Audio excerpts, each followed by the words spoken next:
Previously, I cleared a lot of brambles and cleaned up the hedges, which left a pile of material that needed to be burnt. I just managed to get the burning done before the seasonal fire ban came into force on the 1st of May. Well,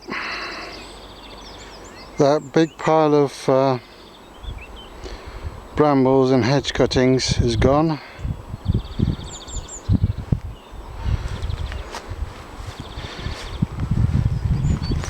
And it's all ended up in this barrel, and it's a third of the way full with ashes. So that's how much I ended up burning.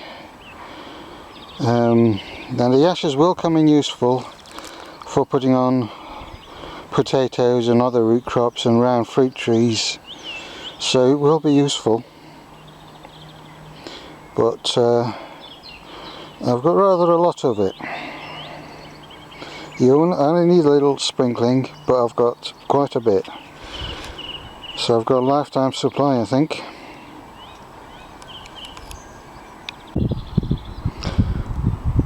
There'll be some gnarly old bits of charcoal in there, but it's mostly ashes. Once I sift it, it should be okay. The next job is to get some wood chips and fill in some of these little potholes. It's not just sort of uneven ground, it's potholes really. It's little, you can't see it because of the overgrown grass, but as you walk over it,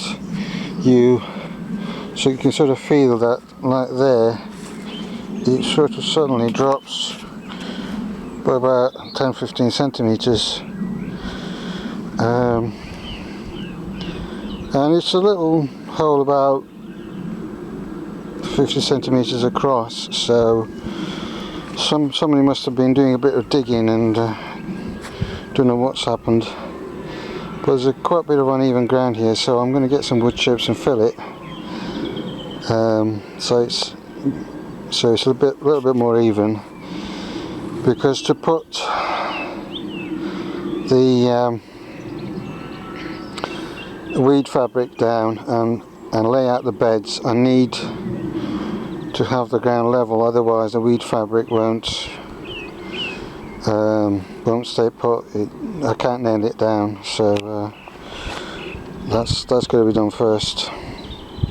These holes are all over the plot, and I will have to deal with them bit by bit as I clear each small area.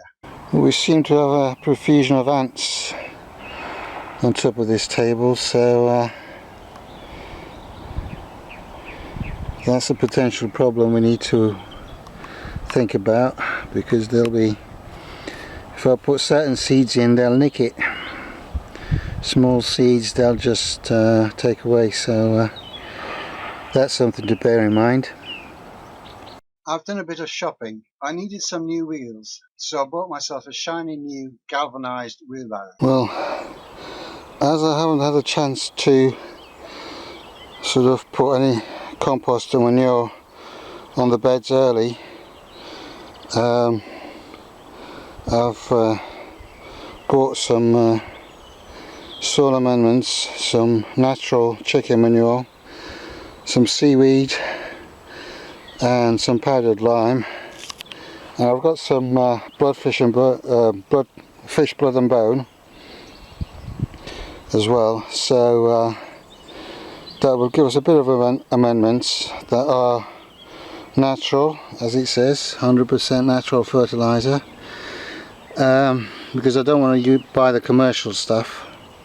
I was going to leave the greenhouse till later, but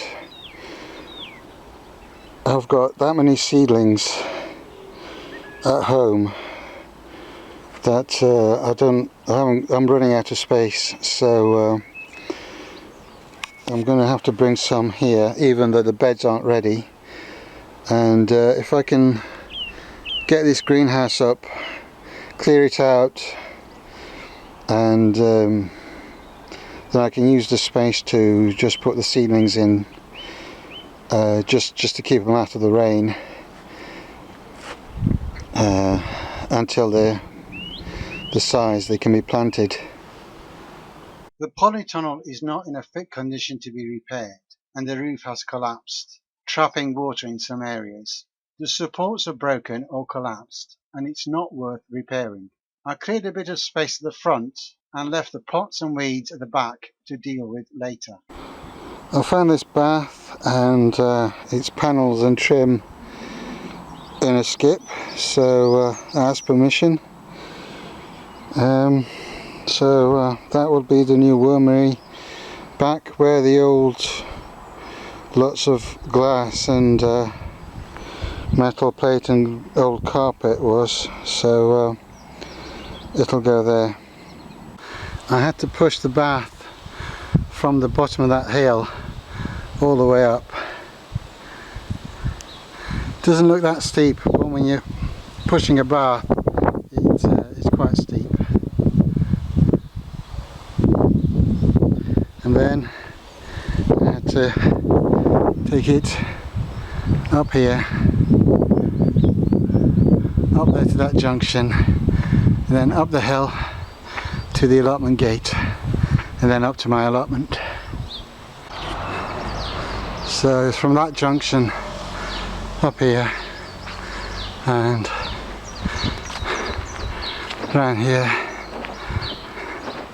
and there's the allotment gate.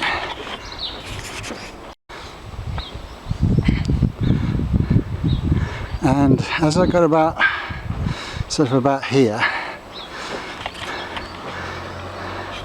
a lady came round the corner, just in her late 40s, early 50s, and she was sort of very slowly jogging down the hill, and I heckled her and said, "That's not exercise. Jogging downhill, that's easy. Pushing a bath uphill is exercise." She thought that was funny. You may not find that funny, but she did. I also salvaged this PVC door from a skip as it was being replaced in a house renovation nearby. It will be useful in either a polytunnel or as the top of a cold frame. I haven't quite decided what I'll do with it yet, but it seemed a waste to let it go into a landfill. In the next video, I'll do a bit more ground clearance and build a raised bed. So please come back and follow me on this journey.